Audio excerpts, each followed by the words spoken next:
الحمد لله نحمده ونستعينه ونستغفره ونعوذ بالله من شرور أنفسنا ومن سيئات أعمالنا من يهده الله فلا مضل له ومن يضلل فلا هادي له وأشهد أن لا إله إلا الله وحده لا شريك له وأشهد أن محمدا عبده ورسوله اللهم صل وسلم وبارك على سيدنا محمد وعلى آله وأصحابه وأزواجه أمهات المؤمنين وعلى من اتبعهم بإحسان إلى يوم الدين.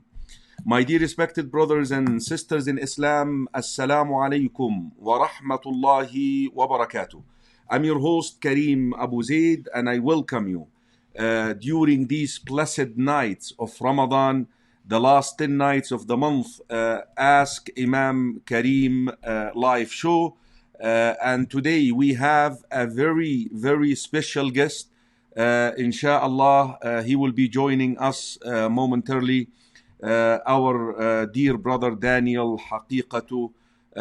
Inshallah, we will have a very beneficial, needed conversation, inshallah, addressing important issues, issues which should be addressed, inshallah, bi'idhnillahi ta'ala. The guest will be joining us very soon here. I just want to welcome those who joined us already on the broadcast. Bi'idhnillah, we have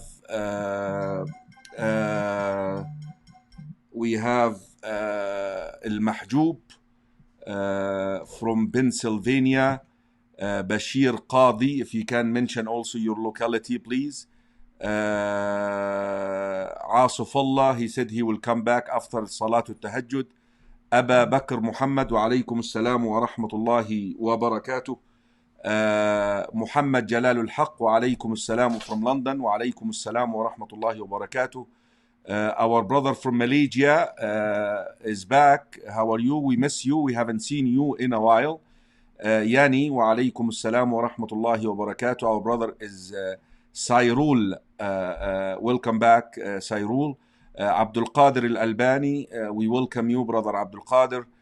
Janal, wa alaykum assalam wa rahmatullahi wa barakatuh. We also have Khan Basha, wa alaykum assalam wa rahmatullahi wa barakatuh. Our sister Rahima Taylor, wa alaykum assalam wa rahmatullahi wa barakatuh. We have brother Saeed, our local in Colorado here. Wa alaykum assalam wa rahmatullahi wa barakatuh. We have Junaid from Seattle, Washington. And we have Munir Salim. Munira Salim, I'm sorry. Wa alaykum assalam wa rahmatullahi wa barakatuh. And we have Riyadh Khan. He's already asking questions. If you can hold on your questions, inshallah, until we bring our guest in, inshallah. Bi'idhnillahi ta'ala. Inshallah, there are some more. I really want to make use of the best time that we have.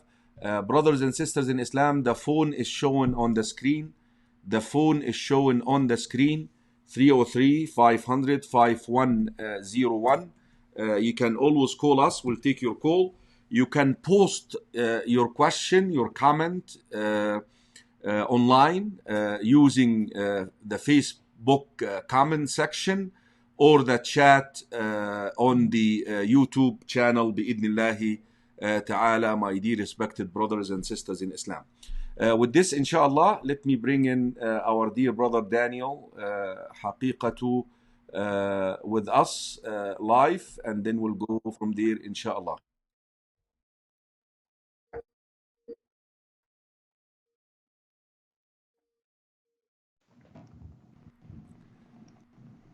Assalamu alaikum, brother Daniel. Alaikum salam. Good to have you. How are you doing? Alhamdulillah, doing good. How are you, Sheikh? You look original. You.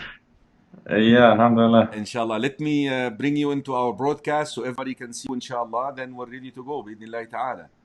Inshallah. Is our brother Daniel right here, everybody? A whole picture of him right here. Did my admin write your name right? It's missing a J. At the end? Yeah, J-O-U. J-O-U. We could fix this right now. We want to make you happy. It's okay. Inshallah. So you're here, right here on the screen with everybody, inshallah. Let me split it with you so we share. But we have to fix that one too. J-O-U. J-O-U. Haqiqatjou. And I learned that you're actually Iranian. I was actually surprised. You're Iranian originally? Yeah, my parents are from Iran. Oh, mashallah. How were you saved from? I mean, okay. I guess we can talk about this later. But Inshallah, inshallah. let me begin with introducing yourself and letting us know your background, educational. And recently, you had a blog, that really went viral, like they say. I think we became aware of it. With your permission, I don't want to mention any names on that show. I just want to deal with the issue which you addressed because it's an issue. We don't want to target individuals or talk about them. Of course, your blog is justified. That's your call. That's your decision. But inshallah, this is going to be like a discussing the issue and talking about it to benefit because it is an issue. Quite frankly, I tell you it, and giving the blind ear and the deaf. The deaf ear and the blind eye is a big mistake. So let me begin first by introducing yourself and your educational background and what are you doing now, Brother Daniel. Please go ahead. Bismillah, alhamdulillah, salatu wa salam ala rasulillah. I was born in the US. As you mentioned, my parents are from Iran. I was educated here. I went to public school in the US. Alhamdulillah, I started to learn more about Islam in high school. I was raised in a secular Shia environment. And then at the end of high school, I became Sunni. I also began to practice Islam, more regularly. Alhamdulillah, I knew some of the basic things, but I was not aware of many aspects of Islam that every Muslim should know. Alhamdulillah, I always considered myself a Muslim, so I am not technically a convert. I always, alhamdulillah, considered myself a Muslim, but I just began to learn and practice more in high school and then college. I went to Harvard University, I studied physics and I studied philosophy. I had this sense that I wanted to defend Islam against the attacks from secularists, from liberals, from those who want to reform Islam. This was my intention, to go into academia and be an academic. And what I recognize is that many of these arguments against Islam are coming from the direction of philosophy, modern philosophy. And so if we want to defend Islam against these kinds of enemies, we have to know their language, we have to know what they're using to attack Islam. And so this was my intention, but it didn't work out. Academia is not as tolerant as they claim. They don't have much tolerance for those who differ with them in the academic environment. So because of that and other reasons, I left academia. I went into the professional world. At the same time, I was studying usul al-din and different ulum with ulama, with shuyukh in that environment in Boston as well as elsewhere. Alhamdulillah. So I did have that traditional background as well. And I've been writing, and I realized that with social media, now I could bring some of these things I wanted to do in academia, bring it on social media, write, speak against attacking these ideologies that are trying to attack Islam. So this is what I have been doing for the past almost 10 years. And alhamdulillah, it's been good. I started a website called muslimskeptic.com where I have a lot of my writing as well as the writing of others, different people from different backgrounds. And then also I started an institute, Alasna Institute. Alasna ألسنا Institute. ألسنا Naam. with Alasna. ألسنا is that aren't we? Naam. Oh, It's coming from the statement of Umar نعم. radiallahu an, The Hudaybiyah. Alasna ala al-haq. نعم نعم. Yes, he made the statement in Hudaybiyah, but he also, there's another narration that he made the statement soon after he became Muslim, and he was encouraging the believers to go in Mecca and pray in the Haram. Yes. And so he said, Alasna ala al-haq. So one incident is in Hudaybiyah. The other was very soon after he became Muslim. So this is the spirit of the institute, and it's dedicated to preparing Muslims and believers, basically arming them with knowledge of these ideologies and these philosophies that are causing shubuhat, they're causing doubts, and giving them the tools to be able to fight back and increase in their confidence in the truth of Islam. That yes, we are on the truth, we don't need to compromise, we don't need to give even a single inch to those who want to see the Muslims reform or change, or they want to defeat Islam. We don't need to compromise. We can push back and show and prove and establish that Islam is the highest truth, is the highest form of rationality, the highest morality. And all these other man-made ideologies are just, therefore the garbage. So that's in short summary. Jazakallah khair. Daniel, I want to share with you why you're here. I decided, because of the COVID-19, that now I have never been online as often as I'm to some extent I'm losing it, like every. So we decided to offer the brothers and sisters staying at home because of the COVID-19 kind of competition, tafsir competition, in a type of tafsir which is built on the classical tafsir called the tafsir al-maqasidi, that you seek the higher aim of a chapter of a Quran. And subhanallah, I came across Yunus, Hud, and Yusuf.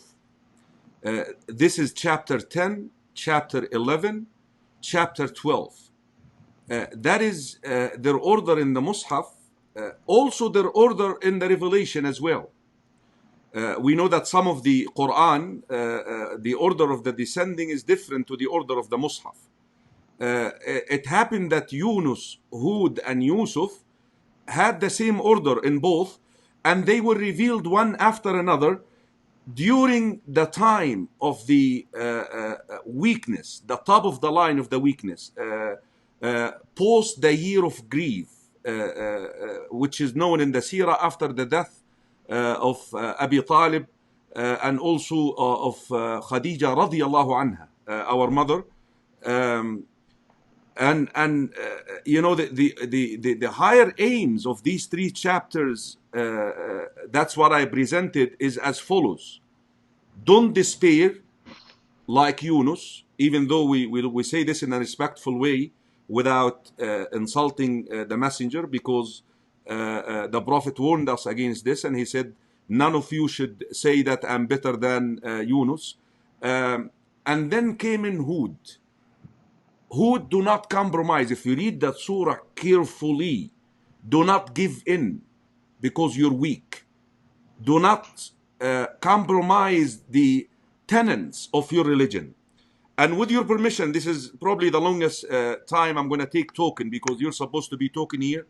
I'm going to share with you the 5 slides which I shared with the students, with the viewers, right here on the screen, if you can follow with me, just to know what I've been teaching and where do you consolidate this with what you addressed in that viral plugin that happened to travel all over the world, I believe. So here it is. If you hold on, I will start sharing some slides with you, inshallah. Basically, I said at the very beginning that there is a moment that we should not compromise. And subhanallah, Allah subhanahu wa ta'ala sometimes tests us to the extent that you feel like no way we're gonna receive victory. This is the moment which you're not supposed to compromise. The stories emphasized, I'm talking about the stories mentioned in Surah Hud, the story of Nuh, the story of Hud, the story of Ad, the people of Hud, the story of Lut, and so forth. Stress that the success was granted to the Prophet and his followers because of their steadfastness on the straight path of Allah subhanahu wa ta'ala. Look at this now. Some people may use wisdom to compromise. Yes, Allah said in the Quran, "Ud'u ila sabili rabbika bil hikmah." So they say, okay, I have to go and simply tell those people you're okay, and that's wisdom. So under the excuse of wisdom, they compromise the tenets of Islam. So where is the line drawn here between wisdom and compromising? This is the first question, and I will let you know about the rest of the slides, inshallah. So where wisdom versus compromising? Where is the line, Brother Daniel? I think one of the things that people confuse is the personal context versus the public context. So in a personal discussion, when you are speaking, for example, to a family member, like Ibrahim alayhi salam with his father, or you're talking to a family member or a neighbor, then in that situation, you don't compromise, but you use a certain kind of tone that you want to attract the person to Islam, and you might even give them a gift. You might even, and this we find this in the Sunnah, that even non-Muslims were being given gifts by the Prophet sallallahu alaihi wasallam, or something like this in terms of dunya, to attract them and to make them feel like you care about them, which you do. We care about the hidayah of all of humanity. We want all of humanity to be guided to the truth. So that's the personal context. But then there is a public context. And these are two very different situations where we cannot compromise on things that should not be compromised on in deen. And this is what I've always tried to embody in my writing and my speaking. And sometimes you're put on the spot.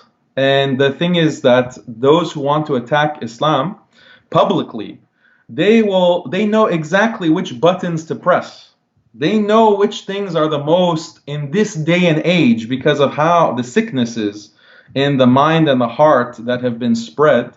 They know exactly the topics to raise when it comes to the issue of women, when it comes to the issue of LGBT, when it comes to the issue of Ahlul Dhimma, mathalan, all of these issues. They know exactly, they will push you on the public space because they want you to compromise. They want you to say, oh, well, this is actually not like this, and this is the kind of watering down that they expect. So you have to not compromise exactly in those situations to send a message that, no, we're not embarrassed. We are not embarrassed about our deen. We don't have any shyness when it comes to the haqq.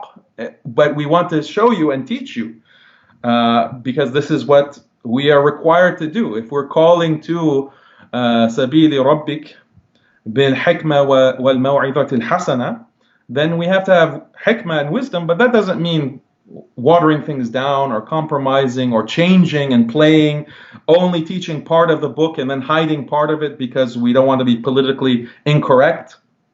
This is the challenge, but we have to, as you mentioned, like the Anbiya, rise to the challenge, rise to this challenge. So you said a lot of us confuse the personal position versus the public context. That's the word that you used. Meaning, if you are followed by masses, then you should not allow yourself in a position where your picture or your presence is compromising the religion. Is that a fair judgment? Yes. Like, for example, the fitnat khalq al-Quran, we know that some scholars, in order to be saved from the persecution, they compromised. But when it came to Imam Ahmad, he refused. Why? Because he said, listen, people are waiting. The moment that they see me compromising, I have a lot of followers. When they see me on that position, and that's your understanding, your take, right? Yeah, of course. All I right. mean, all of these Imams, when we look at Imam Ahmad, Imam Abu Hanifa, Imam Malik, Imam Shafi'i, when it came to the issue with specifically the creation of the Quran and the Mu'tazila, this is something that was the hot button issue that was causing shubuhat and was causing confusion amongst the Ummah. So in that time, the ulama were leaders. Imam Ahmad was a leader, and he was not going to compromise on this issue because he recognized how high stakes there were. And this is not something that was isolated incident. Every period of the Ummah's history, we have had these challenges. And we see over and over again, ulama, the righteous ulama, they have always stood because they're inheriting from the Anbiya, from the prophets. They have stood strong on this. And the rest, and then believers, the followers have to support those imams. They have to support those ulama and say, we are standing by our ulama to defend them against these problems. And this is what we see in history. Even Daniel, when the scholars of tafsir explain the verse in Surah An-Nahl, من كفر بالله من بعد إيمانه إلا من أكره وقلبه مطمئن بالإيمان ولكن من شرح بالكفر صدره. The verse which regarding the story of Ammar ibn Yasir in Adu Fa'ud, if they come back, go back. They said with one condition, that you don't have masses following you. You don't have numbers following you, because this will lead to a greater evil. So let me continue, inshallah, with the next slide. Here's the next thing which I said. Now, tolerance versus compromise. That you show that you're tolerant. I always repeat this line which I learned from one of my teachers, Sheikh Muhammad Ismail al-Muqaddim in Egypt. He said, التسامح في المعاملات وليس في العقائد. Tolerance is in interacting with the people who oppose you, who you do not agree with them. Now, but not in beliefs. You cannot compromise your beliefs in order to reflect tolerance. What do you say to the brothers who are out there? They want to talk about tolerance, and at the same time they end up compromising the religion. What is the line again? Part of this problem, I think, is also too much mixing. Too much mixing with people that shouldn't be mixed with. Because if you spend day and night, and we're not going to mention names, but there's someone who is mentioning that he is spending so much time in interfaith activities that he is spending more time in the church than he's spending in the masjid. Okay, he's spending more time in the synagogue than he's spending amongst the Muslims. So that environment has an effect on the way one thinks and how one feels. So this is a danger that the ulama have warned against very severely, that if you are finding that you are mixing with those who do not believe for no good reason, they become your friends, and slowly from friend they become like awliya, meaning you see them as your spiritual guide or as a moral example for you to follow, then over time this will affect the heart, and it creates this kind of rust and this kind of ignorance. And then you have statements that are violating the aqaid. Okay? They think that this is only mu'amalat, this is good relations with people and tolerance, but in fact they can't distinguish. After a while, they can't distinguish what is compromising aqaid and what is compromising or being just nice and friendly. Yes, of course, be friendly, be nice, but you have to have the wisdom to know where is the line that, okay, now you're asking to compromise. So many examples where the non-Muslims in the LGBT groups, LGBT community, they said, oh, we are going to help the Muslims stand against Donald Trump. We're going to help the Muslims against this travel ban. And they tried to outreach in terms of good relations with Muslims. And then some relationships developed between certain imams and these LGBT activists, who they themselves, they don't have any regard for Islam. In fact, they hate Islam if they knew some of the details of what we teach. They're the modern day Qawm Lut. But because of that act of outreach, then some of these imams became confused and they said, well, they reached out to us, therefore we have to be kind to them and support them. We have to support them. This is, tolerance and reciprocity. You scratch my back, I scratch yours. And that's where they started compromising. And they said, look, we are for LGBT rights and we need to not, implement Sharia, and we need to, have a different interpretation of these ayat in the Quran regarding Qawm Lut. Some of them will no longer teach the ayat about Qawm Lut in their masajid because that's intolerant. Okay? If we go by this current definition of tolerance, then most of the Quran is intolerant. Most of the Quran is, by their definition, intolerant. So that if you go by that definition, you can't teach the Quran. Any ayah about nar, right?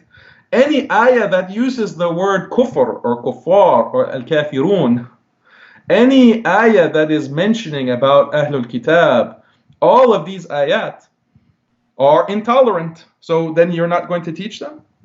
This is not feasible. So we have to have our own definition of what does tolerance mean. We don't let others define for us these important terms. And when it comes to that, we look at the Quran and we look at the Sunnah. What is allowed and what is not allowed in terms of mu'amalat, in terms of our behavior with others. So Allahu A'lam. I'm sorry to disrupt you here, but I came across an author. The seerah is one part of knowledge that sometimes is not authentically every word. But I came across Abd ibn Humayd, one of the compilers of the seerah, one of the narrators. He narrated that author which we always narrate regarding the disbelievers coming to the Prophet ﷺ uncle at one stage and basically offering him to compromise in lieu of you worship our God 1 year and your God another year, in lieu of wealth, women and leadership. Here is what Abd ibn Humayd compiled, which is authentic. You know what they requested? Don't talk about us. One of the wording is not the worship. They didn't demand the worship. No, don't criticize us. Just talk about your God and leave us alone. And subhanallah, this is so similar now that there are actually alliances amongst institutions in the United States that they align with one another. Okay, we're not going to talk about your bid'ah. We're not going to talk about your bid'ah. The same exact thing. We're just going to talk about your way. And this is life again at our time. We know, Brother Daniel, that we live in a country where individual liberties, preferences are protected by law. And we will never harm anybody. That's what but we have the freedom to say that this is right and this is wrong in a respectful way, in a kind manner, especially if we are public figures, so-called, and people, masses are following us. And I think that's where we come. Any comments on this? No, I completely agree. SubhanAllah, for the correct me if I'm wrong, but this is also sabab al-nuzul for Surah Al-Kafirun. That's what I said. قل يا أيها Yeah. الكافرون. Yeah, that's one of the reasons for. But I came across this authentic transmission, which is really attracted me so much. And that's what I told my students. I said, listen, they were asking Rasulullah sallallahu alayhi wasallam to compromise half of the kalima, because the kalima has two halves, two pieces. They were asking him to compromise la ilaha, basically. Just say illallah. Yeah. Just say illallah, but don't negate. Don't and that's no. Actually, the kalima begins with the negation, with the with renouncing the ways of the disbelievers, or the ways that contradict. So let's move on. So the bottom line is, that's what I said. You don't have to read that. That's my words. Every Muslim, no matter what kind of sin it is, has a duty not to show consent to them, obey, fancy, approve, befriend them. You see, this is an explanation to the verse is وَلَا تَرْكَنُوا إِلَى الَّذِينَ ظَلَمُوا فَتَمَسَّكُمُ النَّارِ. Don't incline to those who are wrongdoers. That's the verse in Surah Hud. But here is the point that I want you to take on. What is inclining? That's the word that is used, the verb that is used. وَلَا تَرْكَنُوا. I mean, the best translation. I'm a second-hand English. I'm not a Harvard like you. I learned English in public school in Egypt. Yeah. But my English. So I kept looking. Is it compromising? Is it giving in? I actually asked multiple people about the best translation for that. I find it inclining. What is inclining? And incline not. That's verse 113 in Surah Hud. And incline not towards those who do wrong, lest the fire touches you, and you will never have any protectors apart from Allah, and you will not be held by Allah. It means to approve the transgressors, the tyrants, the wrongdoers, show consent to their way, express approval before them or others, and to cooperate with them. I guess هذا من شرح الزمخشري والشوكاني, both of them. The Muslim should not have or bargain with his religion ever, like promoting modern Islam, progressive, like European under the deceiving code. Let me come to the two big terms here. Al-mudahana. There is something called al-mudahana, and another term here which is called al-mudara. I don't know if you're familiar with the two terms or not, but I even told, because they have to answer certain questions in order to pass the test, I told them those two terms are going to be on the test. That's in a couple of days. So can you break down for us what is mudahin is and what is mudari is? Because that's the two confusing terms, inshallah. Go ahead, Sheikh. So yes. Mudahana is referring to this kind of compromise that you're referring to. And this is also referred to in Surah Al-Qalam, the ninth ayah of Surah Al-Qalam, Waddu. No. So, Waddu law tudhinu fa'udhinun. No. So they are wanting that you incline towards them so that they will incline towards you. So this is mudahana, and it's something that's condemned. And the scholars explained, ulama explained that this is means compromising. So many examples from the seerah, you mentioned one of the very famous ones, that you will, at one point the compromise, we'll worship Allah for a certain time of the year, and then you worship our idols for a certain time of the year. This is a kind of compromise. Or they're hoping to use nice language with you so that you will not condemn them. This is mudahana. This is compromise, compromising deen, compromising aqa'id, compromising a single letter of the Quran, compromising a single practice of Islam. This is condemned. Muslims should not engage in this. Mudara is different. That means in terms of dunya. So ulama, my understanding, please correct me if I'm wrong, Sheikh. If you can compromise in something dunyawi, okay, like we mentioned, gifts, you have a neighbor and, they want to do something, maybe they want to, cut their grass in a certain way, you want to cut your grass in a different way, But you just compromise with them. This is something for the Yeah, dunya, let me and you're hoping that they'll say, okay, what a good neighbor that I have, and this will open their heart to Yeah, let Islam. me. You're very close. I mean, inshallah, the way that you articulated them is beautiful. But look at this one. This is what exactly you said. Mudahana is taken from the word dahana, the painter, the one who covers something to show something else. A dahin is a painter who glosses over something and covers what is there. The scholars have explained it as lying with a sinner, laying, not lying, laying, openly displaying happiness with what he is doing without forbidding him at all.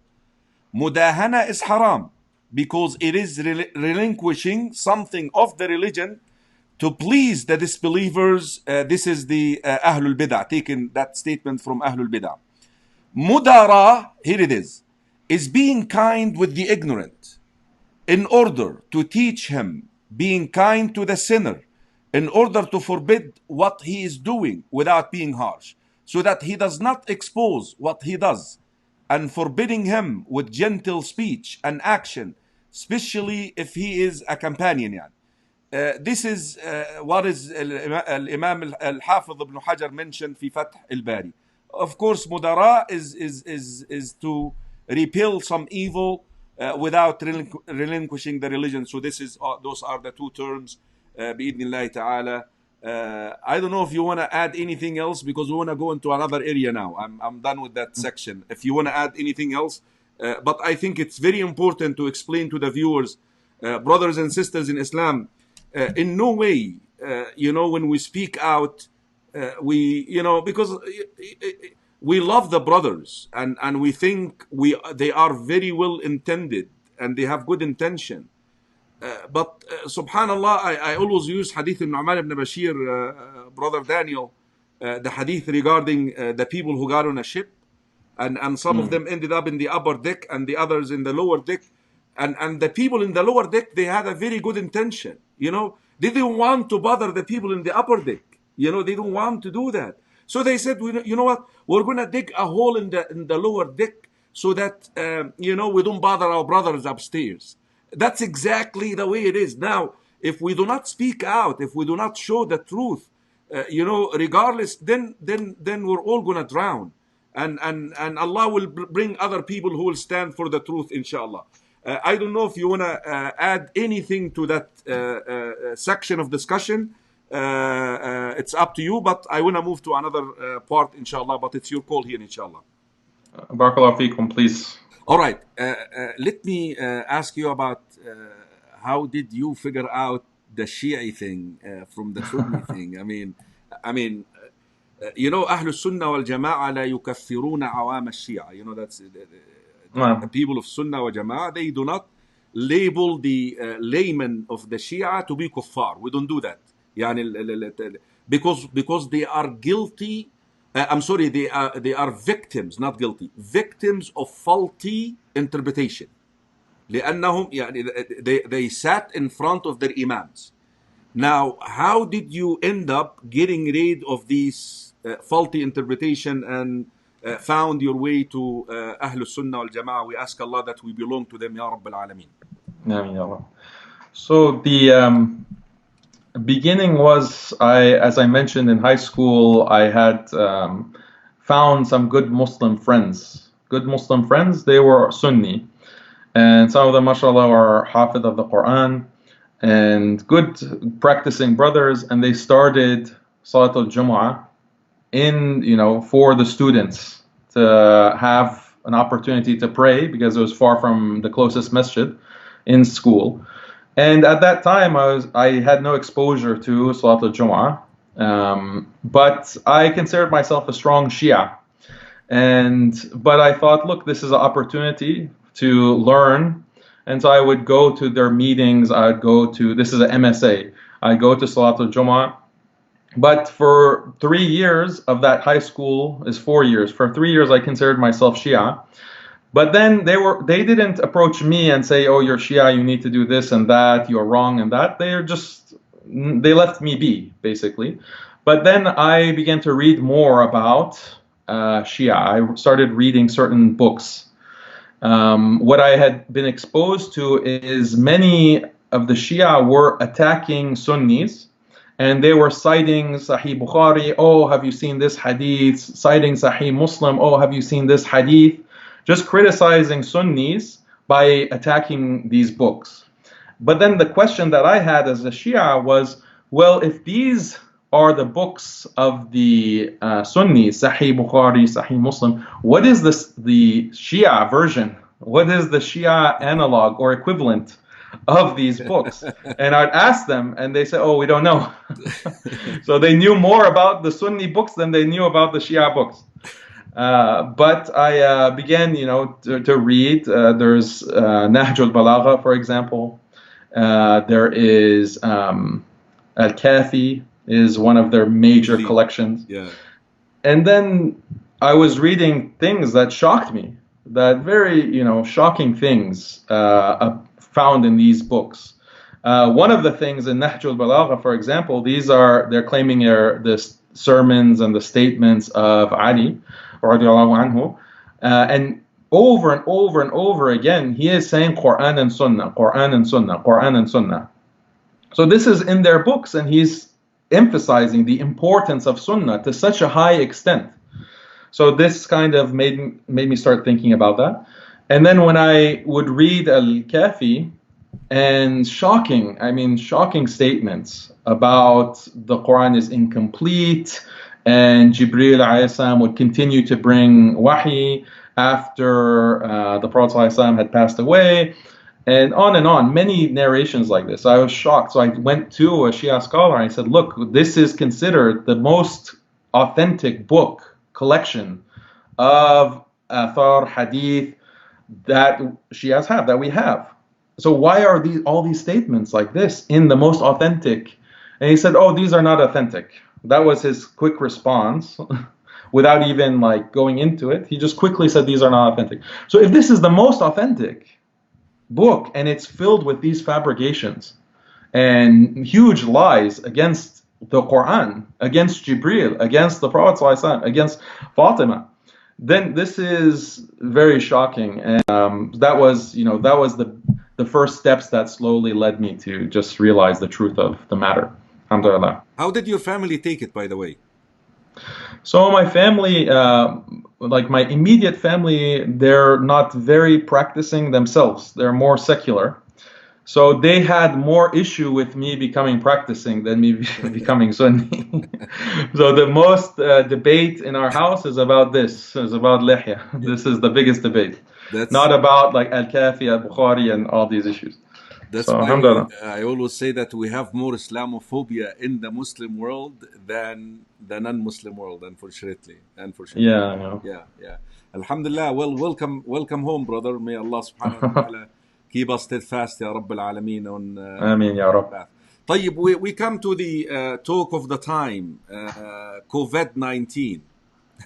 What is your position on this? I mean, are you, I guess you live in Texas, right? Am I right? Yeah, so yes. You're still having lockdown there and locked in, and quarantining and all of that. Are you defying the instruction, or are you a follower? What is your take on with all these conspiracy theories coming out, and what is your take on this? In Texas here, we don't have lockdown. It has been lifted, alhamdulillah. There's still some restrictions. Sadly, the masajid are still closed. So this is a problem. So many churches are open, the stores are open, many places are open, but the masajid remain closed. My view is that COVID is dangerous for certain people, people who are more elderly, who have problems with their immune system, who have bad diabetes, things like this. This is a dangerous disease for them. But for the majority of people, the vast majority, it is not a threat. It's not. Many people who get COVID don't even realize that they have it because they don't have any symptoms of it. And this is what study after study after study has shown, that this is, for the vast majority of people, not a dangerous illness. Worst case, you'll have flu-like conditions. Most will not have any symptoms. Some will have hospitalization and survive, and then a very small percentage would die. That we're talking about 0.5% or 1/4%, depending on other conditions. So it doesn't justify lockdown. It doesn't justify destroying, basically the lives of many people. And there has been shown, I think, pretty conclusively that this cure, quote unquote, of lockdown has caused more death and suffering than the coronavirus itself. And, we can talk about the details of that, but that's my position. It's amazing. It's just amazing. That's all I can say. Subhanallah, when I go to these marts like Walmart, Kmart, these marts, it's crowded, and then no masjid. You can pray. You can pray. Okay, brothers and sisters in Islam, I have taken enough of Daniel. You can always call now. We're going to open the floor right now for your questions. We're going to give preference to brothers who call. So let me show the numbers on the screen. It's right here, 303-500-5101, 303-500-5101. Please give us a call, inshallah. Meanwhile, let me ask the first question from the brothers here. Brother Muhammad Jalalul Haqq, he is from London, England. That's a big question here, so let me just read it for you because it's going to cover our faces. What is the reason for the usage of weak hadith in the books of tafsir of the Quran, as many classical seem to have used them in places, some more than the others? I guess weak narrations regarding the science of tafsir. Do you have a say on this, Brother Daniel? No, please, تفضل Sheikh. The scholars, Brother Muhammad, like Ibn Jarir al-Tabari, unlike Ibn Kathir, especially Ibn Jarir al-Tabari, because all of the scholars of tafsir have taken their tafsir from Ibn Jarir. Al-Tabari is the source for the type of tafsir which we call it tahlili, analyzing the Quran. Al-Tabari saved himself by placing the sanad, the chain of transmitters.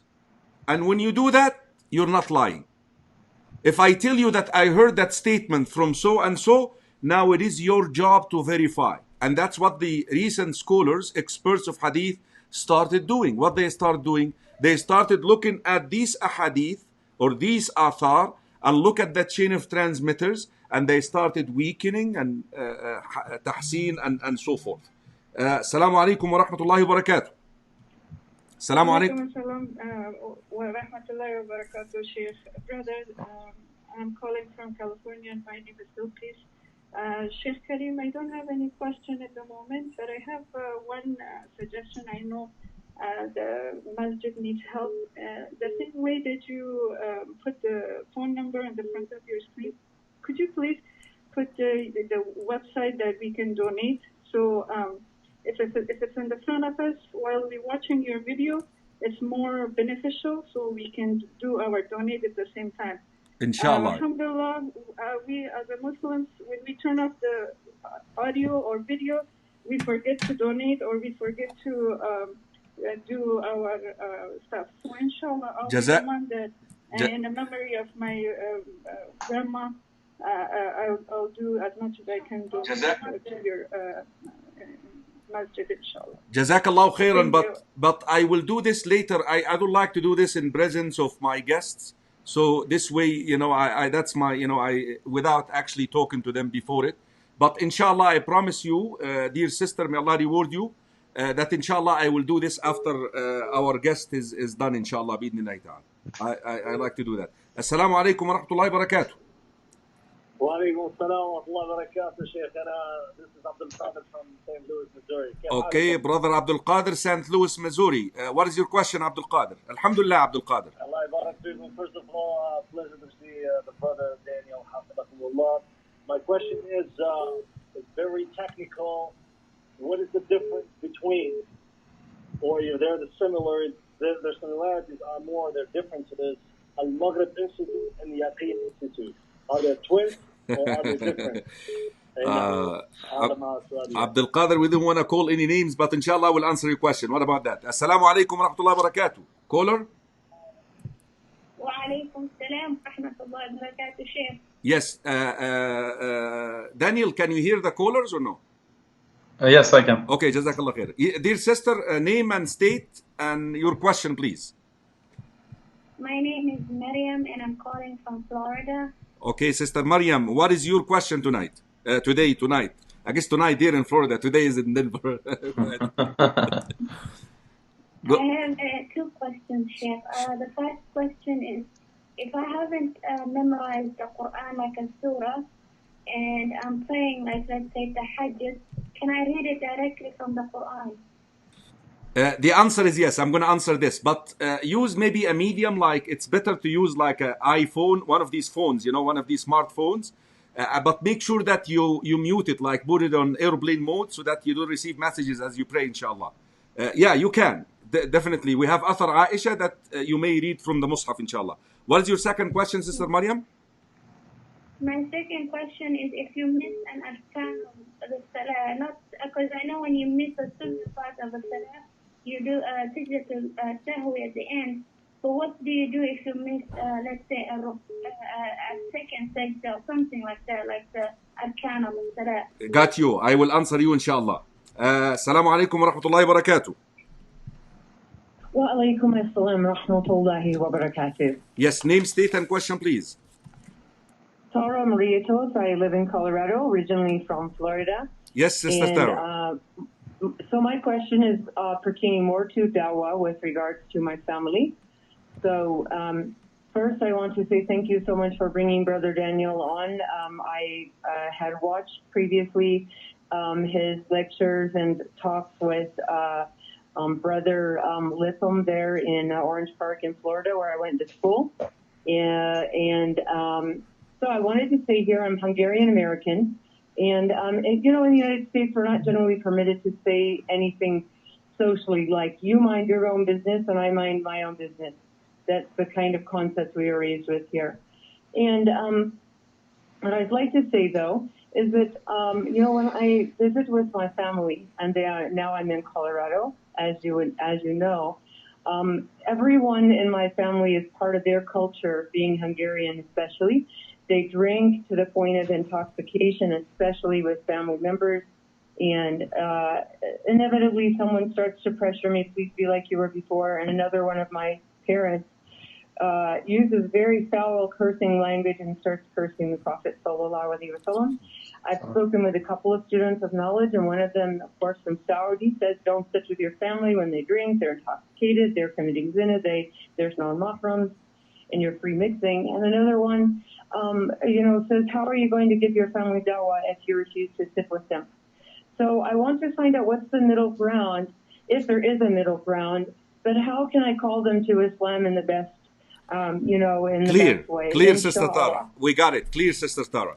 So, Brother Daniel, can we take on Brother Abdul Qadir from St. Louis? He given you a license to speak out here, so that's fine, inshallah. As long as we're naming institutions, that's okay, inshallah. No, I want to respect what you said, Sheikh, and we don't need to talk about names. Institutions is fine. What is your take on quite frankly, I don't have a whole lot about knowledge, a lot about yaqeen, but I'm aware of Al-Maghrib because where Al-Maghrib started, I was there with the Safi Khan in Dar es Salaam community down in Maryland, College Park, Maryland. But for me, the twist which they take is, the association with, I guess it's called Medina Institute, where they had that agreement, written agreement that they are not to criticize one another. The Zaytuna and Maghrib teachers, they are not to talk about the bid'ah of one another. They may show next to one another.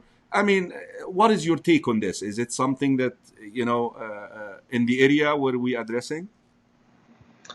I don't know what the agreement that you're referring to specifically, but the thing that With many of these institutes, unfortunately, sometimes you can criticize certain things, and they have certain teachers who are promoting certain things, but not all the teachers agree with what the institute as a whole does or with what one teacher does. So I think with Al-Maghrib, it's kind of a diverse group of teachers, and they have their different approaches. So it's hard to paint it with one brush. But with Yaqeen Institute, that's what I have the most experience with. I was actually a part of Yaqeen Institute, and recently, before Ramadan, we had myself and several scholars and students of knowledge, we did research on what Yaqeen Institute is publishing and promoting. And we did a review of Yaqeen Institute. It's published on MuslimSkeptic.com.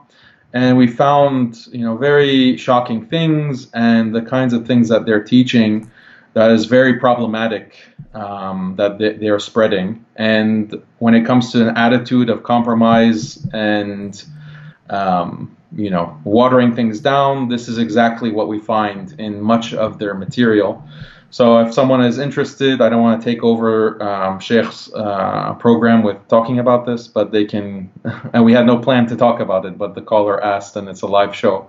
They can go to MuslimSkeptic.com and they can read about it in detail. Please refer to the website, you heard it. Okay, we have a caller. Assalamu alaikum wa rahmatullahi wa barakatuh.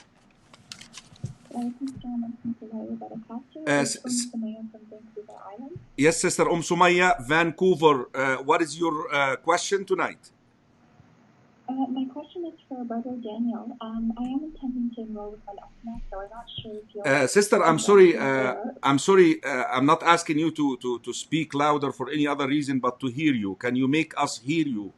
Because I'm having a hard time hearing you. Sorry, is this better? Yes, go ahead.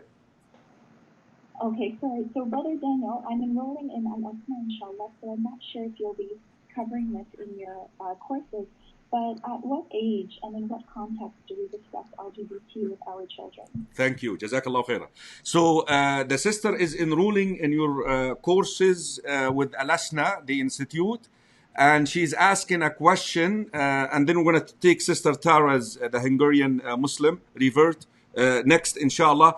At what age should we address the subject of LGBT with our children?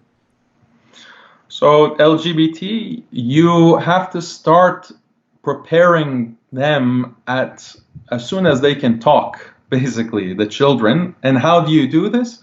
By demonstrating the importance of husband and wife, mother and father. Your children will recognize the value and the beauty of this relationship between mother and father, husband and wife. And when that is from a very young age ingrained in them and it's been normalized, then when they get older, they might start seeing certain things. Unfortunately, this is the culture that is being, pushed down upon us by force with LGBT, and they'll see certain things. They might see two men or two women. And then if you have given them the background, the importance of marriage, and how Allah has created Adam alayhi salam and then Hawa, his mate, and this is the format, this is the structure of life, then they will have the ability to understand this better when they're older and they start seeing things. And then you can teach them and explain to them that, look, this is something that has happened because of fahisha, because of people who are doing bad things against Allah. And you can explain it in very basic terms and refer to the Quran, because children learn the best through stories. Human beings in general, we learn the best through stories, and Allah is providing so many ayat. There's about 80 different ayat in the Quran referring to Qawm Lut and Lut alayhi salam. So what age? What age? It depends. It depends on your child and what happens and what they're exposed to. But you want to prepare them for that conversation by taking step by step by step. I would say don't introduce the subject unless it's through the Quran. Introduce it through the Quran. And maybe, it won't come up until they're 8 or 9 or 10. My own oldest son, Muhammad, he is 7 years old. And he hasn't referred to this concept yet. Alhamdulillah, he hasn't been exposed to it. But we don't allow him to watch TV. We don't have a TV in our house. He can't access the internet. So he hasn't been exposed to it. He's 7. He hasn't asked anything like this. But if he does, we're already starting to prepare him. And alhamdulillah, we will address it through the lens of the Quran, specifically Lut alayhi salam and Qawm Lut. Jazakallah khaira. Can we address Sister Tara's question regarding da'wah to her family who are so much into intoxicants? Tolerance versus wisdom versus compromising. So I'll give you my experience, because I also, as Iranian, you have many secular Iranians who also insulting the Prophet sallallahu alaihi wasallam, and a lot of ugly things. So it's really a matter of, you don't have to go to every gathering. And if there is a lot of drinking, then you definitely, I would say, avoid it. You shouldn't go to those kinds of gatherings that you know, and they should respect your preferences as well. That you're a Muslim, you don't go to gatherings where there's drinking and becoming intoxicated. And you know, Sheikh can correct me if I'm wrong, but it's a case-by-case basis. You know your family members who are going to be the most open to hearing about Islam and your influence. Develop that kind of personal relationship, like with a parent or with a brother or sister that you have. Create that personal relationship. You don't have to go to the gatherings where they're drinking to give da'wah. The best da'wah actually is not going to happen in that kind of environment. The best da'wah is the one-on-one that you can influence them and show them what Islam is, talk to them about Islam and all of this kind of good things that come with da'wah. Jazakallah khaira. Assalamu alaikum wa rahmatullahi wa barakatuh. Caller. Assalamu alaikum. Wa alaikum assalam. Yes, name, state and question please. My name is Sumaya Adam and I'm from Colorado. Okay, Sumaya, what is your question? USA. How are you, Sumaya? Are you fasting? Yes, MashaAllah. How old are you? I'm 10 now. MashaAllah, Sumaya. MashaAllah. MashaAllah. Do you pray tahajjud with your family? Yes, Good girl, Sumaya. May Allah subhanahu wa ta'ala bless you. Do you have a question for Brother Daniel tonight?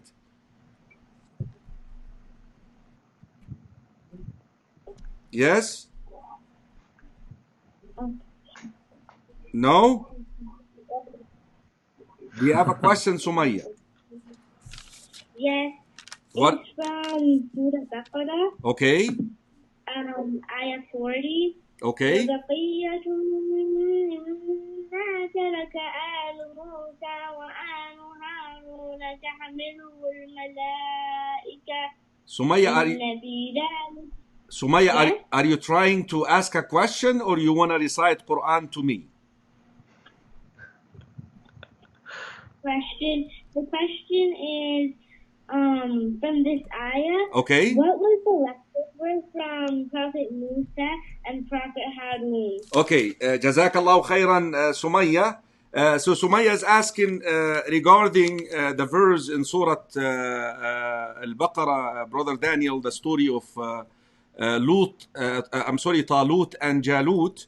The sign that Talut is the leader, that Allah will bring back to you, the children of Israel, the last covenants. You know, we know that Bani Israel at one stage they lost the Torah, the writings of the Torah, and the angels will bring it back. So this is what is meant by it, Sister Sumaya, that Allah subhanahu wa ta'ala will bring back to Bani Israel what they lost from the Torah, the books يعني. That's what is meant by it, inshallah, بإذن الله تعالى. طيب, let me see here. What do you... Assalamu alaikum. Assalamu alaikum. Daniel, I have a very dear friend of mine. Eddie, be careful now. You're in the air, okay? You're live. Yeah. You gotta watch what you say. I have Eddie from the Dean show. Oh, mashallah. Yeah, he was so excited to learn that you're coming on my Ask Imam Karim show, and he wanted to jump in. This is brother Daniel Haqiqatjou. I remember you're the first one, Eddie, who shared that blog with me, and you told me what you think. Why don't you ask him now? They have a question for Daniel. We're talking about, wisdom versus compromising, showing tolerance versus compromising. Do you have a question? Do you want to jump into the conversation? Assalamu alaikum wa rahmatullah. Wa alaikum salam. How's it going? Alhamdulillah. Can you hear him? How's your training going, Daniel? Well, now we're stuck at home, right? So Yeah. inshallah. I got a few minutes. I have a meeting with Dr. Sabil. We have one his fundraiser going on, so I only have a few minutes. But Inshallah. I just wanted to give salams to both of you, and if you guys are still on, then I can call you back. Well, we can Yeah, continue. that's fine, inshallah. So I'm going to join you momentarily after I'm done here too, inshallah, bi'idhnillah ta'ala. But are you aware that brother Daniel used to be a Shia, actually, a devout one? Are you aware of that? Yes, I believe so. Yes. So when are you going to host him on the Dean show, or you don't want it? We had him down. That's You had him? Yeah, we had him. There? I didn't know that. Okay. Yeah, he came down. I didn't know. Wallahi, I'm sorry, Eddie. I'm sorry. I apologize. Experience. Okay. He did some training. That's what I'm asking. Okay, I'm sorry. Yeah. I'm really sorry. I didn't know. He's really good. I didn't know. Yeah. Okay, you're off the hook now. You can go to the Dr. Sabil, okay? Jazakallah khair. Assalamu alaikum wa rahmatullah. Okay, I have Sharjil from London. He's asking regarding, now you spoke about the personal context versus the public context. If you have family members okay, this brother is calling long distance. Assalamu alaikum wa rahmatullahi wa barakatuh. Assalamu alaikum. Wa alaikum salam. My name is Mustafa. I'm calling from Doha. Brother Mustafa from Doha, Qatar. Yes. And your question, brother Mustafa. Yes. I have a question. In anticipation of coming vaccine for COVID-19, that will most likely become mandatory for people to continue employment, travel, and even maybe shopping. Is there something that we as an ummah could do to organize and to ensure our due diligence in establishing a correct fatwa on its permissibility?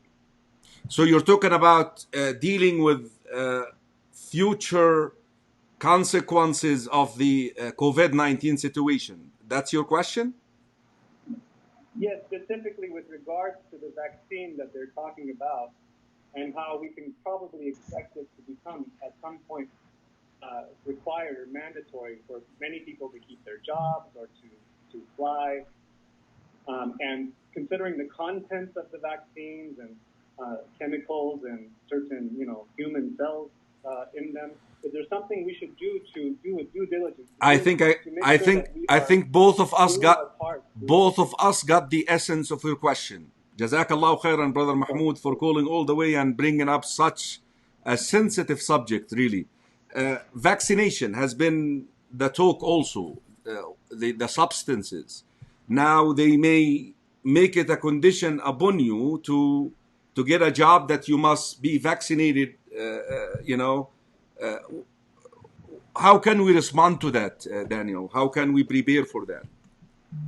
I think there's resistance to this right now. We need to take this call and then we'll go from there. Assalamu alaikum wa rahmatullahi wa barakatuh. Assalamu alaikum. Yes, name, state, and question, please. My name is Miriam.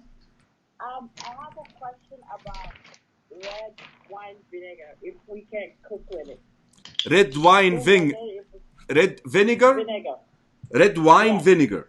Jazakallah khaira. We'll answer this inshallah. Barakallah fiki. Assalamu alaikum. Okay, Daniel, go ahead, please. So when it comes to this kind of vaccination, and if they want to make it mandatory, this is speculation. Hopefully it's not going to be made mandatory, because who knows like what this vaccine would be. They have had the flu shot as a vaccine. They haven't made it mandatory in the past, but with all of the fear mongering that has come with COVID, it's possible that the government will have requirements that you must be vaccinated to have a job, you must be vaccinated to have a business, you must be vaccinated to travel, you must be vaccinated to send your children to school, specifically for this COVID.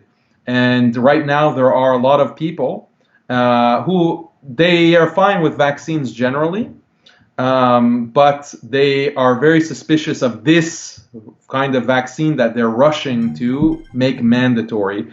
So there are a lot of people, and it's a movement against this, and Muslims, in my opinion, should join that and should oppose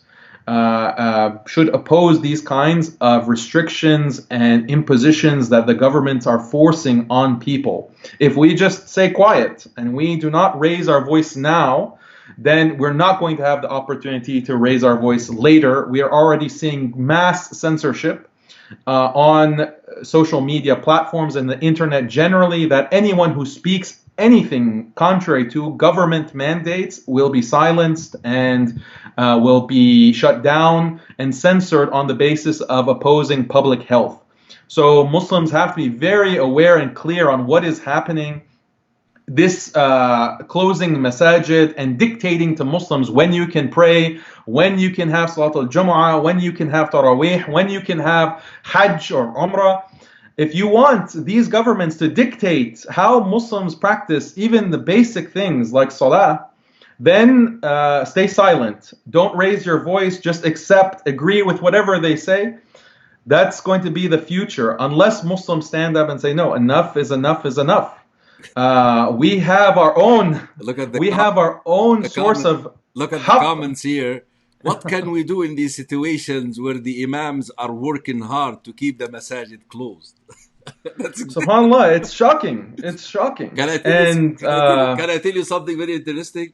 We have Dar al-Tawheed here, so we decided, that word of mouth, let's just have maybe 10 brothers praying Taraweeh, and we'll go pray Taraweeh. Some guy came, Muslim, and prayed with us. He took pictures. I guess that night we were like 12, two more, and he sent it to the city. Can you imagine? This is just to show you how paranoia the people are with this subject, Daniel. And may Allah protect us, Ya Rabb al-Alameen. May Allah protect us. I know that we're almost done here, but let me answer the questions of Sister Maryam. Sister, when we know that stay away from wine and alcohol and cooking, why would you promote that?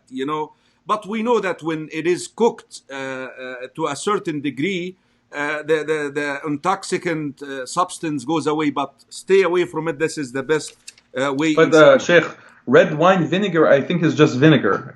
I don't think it has. Yeah, it's just vinegar. Okay. I don't think the ingredients has any alcohol in it. Allahu Alam, they can just confirm that. If the red wine vinegar doesn't have any the ingredients, no alcohol, then it's permissible, inshallah. Assalamu alaikum wa rahmatullahi wa barakatuh. Assalamu alaikum. Salam, it's your brother Milad from San Diego. I don't know if this question was asked already, but I was wondering your advice for someone who's in academia, graduate student, trying to navigate that without getting canceled for their having these views as a Muslim, as a practicing Muslim, having these views, like, especially with LGBT issues and stuff. Like, how do you, without compromising, of course, your own values? Your Milad, San Diego? Yeah. Oh, that's Milad San Diego. Yes. Okay. Did you hear that, Daniel? Yes. Just try your best. It's very difficult, but it's possible.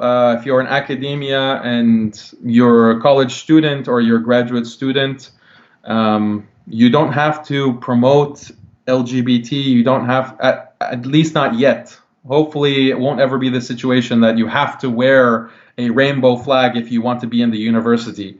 We haven't reached that situation yet, but you can just, keep quiet. You have a certain job to do in the university. You're not there to, preach against LGBT. You're just trying to get your degree and your livelihood, whatever it may be.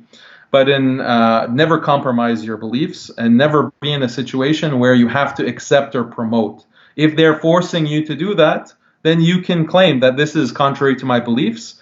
I'm a Muslim. I don't believe this. And many universities in the US, they will accept that and say, okay, we respect this is your belief. You don't accept it. And they'll give you a kind of waiver, or they'll give you a pass and allow you not to participate in certain kinds of LGBT activities that they have. So it's still, alhamdulillah, there's some room for disagreement when it comes to being in the graduate school or the university, but that might not be the case in the future. Allahu A'lam. Jazakallah khairan, Brother Daniel. So, Sister Maryam, you heard it. If it is red wine vinegar, there is no alcohol ingredients there, so it's permissible. The other sister who asked about skipping sajdah from the rak'ah. Sujood is a pillar of the salah, so if you're still in the salah, you have to repeat that rak'ah. If you're still close to that position, just go back and perform that pillar. Otherwise, repeat the whole rak'ah and do sujood al-sahw at the end before your taslim, inshallah. Brother Daniel, wallahi, I have to tell you this. I was looking forward so much to us being together and meeting you and talking about it. And subhanallah, I have to tell you this, even though I said it to you in private, that I hosted Sheikh Abu Usama, I think 2 weeks ago, Abu Usama al-Dhahabi from London. He's originally a US, is from Philly. And that subject of, sisters coming out and bleaching and so forth came up. And subhanallah, I went up there and somehow I came across your post on this, on Facebook about brothers who are seeking girls to marry and the culture now developing. And do you want to finish the show with that? I really enjoyed reading that post, man. I have to say that it just hit me. So what was the reason for that post to begin with? The reason was there is a friend of mine who was talking about a friend of his. He has a friend who was complaining to him that he recently had the marriage, nikah, kat kitab, basically, with this girl, and she was refusing to shut down her Instagram on social media, and she was posting pictures of herself in makeup and, hijab. She's wearing hijab, but like makeup, pretty pictures, and just posting. And she has many men following her and commenting, "Oh, you're so beautiful, you're so strong," all of this nonsense. And he has just married this sister, and he said, "I'm not comfortable with this. Can you please not do this?" And she said, "No, you can't tell me what to do." And very strangely, her parents supported her and said that she has the right to do this. And then he said, "Okay, fine, well, let's compromise. At least don't have any male followers." And she said, "Okay, I won't have any male followers." And she deleted her male followers, except for a few. And then he said, "Why are you not deleting them?" She said, "Oh, these I like too much. I'm too close to them."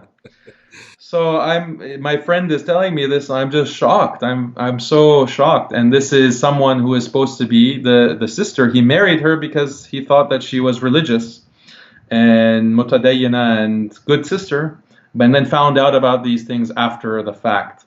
So this is what caused me to write about this, that this tabarruj and issue of beautifying yourself, sisters beautifying themselves for social media, has become a very big problem. And tabarruj has always been an issue, but now it is creeping into the practicing Muslim circles. And this is getting very scary. So that's why I wrote about this. But Barakallahu feekum, Sheikh, and thank you so much for having me and being so generous. And forgive me if I said anything wrong or out of line. The same here as well. Please forgive me if I was offensive to you in any manner or way. May Allah bless you. May Allah keep you steadfast, Daniel. We need brothers like you out there who are cultivated into this culture. You see, at the end of the day, I'm an immigrant. You know, I can just do my best, but people like you, Daniel, will make a difference in this community, in this society. We're proud of you, man. Jazakallahu khairah. May Allah bless you. May Allah protect your family, keep you steadfast, and Jazakallah khair for taking the time to join us today. Assalamu alaikum wa rahmatullahi wa barakatuh. Wa alaikum assalam wa barakatuh. Okay, everybody, I'm gonna be here, inshallah, with you, just to share a couple of announcements. I want to fulfill the wish of our dear sister. Yes, we're desperately needing some help, wallahi. Yani, we're desperately needing a lot of help. You know, our community, I just don't like to bring in a guest and take advantage, unless if we address it before, that's fine. But I didn't talk to Brother Daniel about it, and out of respect. But here is how can you help us out. Basically, we purchased Darut Tawheed 7 years owner carry because we don't pay user. Alhamdulillah, the contract is, Alhamdulillah, is halal 7 years. Every year we pay $153,000. We have 2 more years left. But this year, we normally pay 75 by December and 78 by May 30th or the end of Ramadan. This year is a little bit difficult because normally we raise that money from our masjid, from our local community. But subhanallah, here we are, we don't have Taraweeh, we don't have anything. That is why we're asking you, brothers and sisters in Islam, and I'm not asking for myself, okay? I shouldn't be doing that. I'm asking to help the cause of Allah subhanahu wa ta'ala. So please, if you find it in yourself that you can help our community with your generous donation, tomorrow, inshallah, we're having a virtual fundraising right here at starting 5 and 6 o'clock, two portions of it. But inshallah, here is how can you help us. We have the PayPal right here, info@darutawheed.org, info@ourcmcc.org. That's we have the Venmo, Cash App. Those are case sensitive. PayPal. Tomorrow, inshallah, please make sure that you're there. We have the virtual fundraising May 17th at 6 p.m. inshallah. That is Mountain Standard. Please join us bi'idhnillah ta'ala.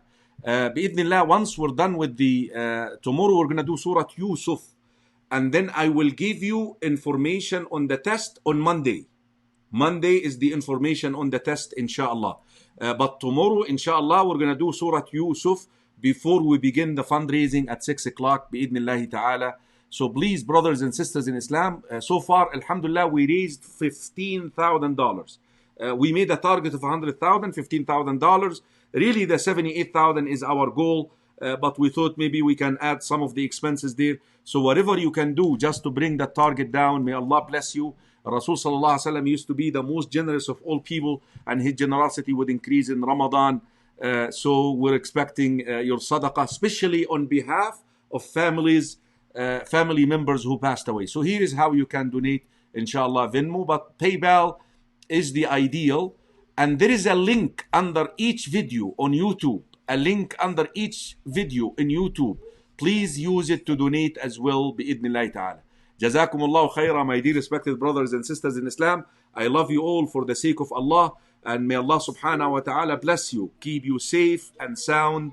Until tomorrow, insha'Allah, 5 o'clock, we're going to do Surah Yusuf in a half hour, and then we're going to start our fundraising, insha'Allah. We're looking forward to you helping us out to raise those $100,000, which we raised 15 of them already. Jazakumullahu khaira. Assalamu alaikum wa rahmatullahi wa barakatuh.